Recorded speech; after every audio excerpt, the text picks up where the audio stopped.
事隔5年，王者歸來，大圍站炮裝3期咧，將會喺今個禮拜咧就開始預約然後參觀嘅啦。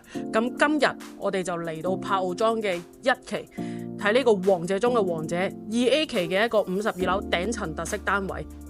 真正嘅奢華唔係身處繁華，而係俯瞰繁華。我哋呢個天台960尺，俯瞰住成條城門河。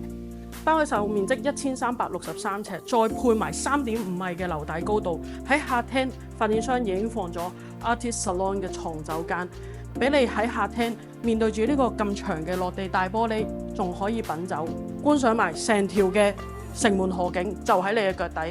呢個係我哋第一個套房。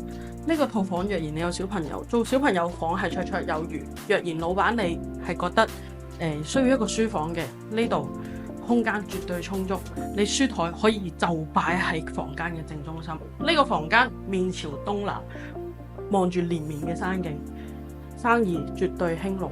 繼續行入呢個走廊，呢度就會有第2間睡房。咁呢間就會係第3間房，左手邊我嘅左手邊咧就會係一個客廁嘅地方。咁攝影師跟我哋一齊入嚟咧，就會嚟到主人房嘅部分啦。主人房佢呢度咧係特設咗一個叫 walk-in closet， 咁呢個部分咧亦都有窗嘅，係啦。咁呢度做3邊落床綽綽有餘啦。咁但係當然你話要放到好奢華嘅大床咧，咁可能要花少少心機啦。咁洗手間都係一貫炮裝嘅 design 啦。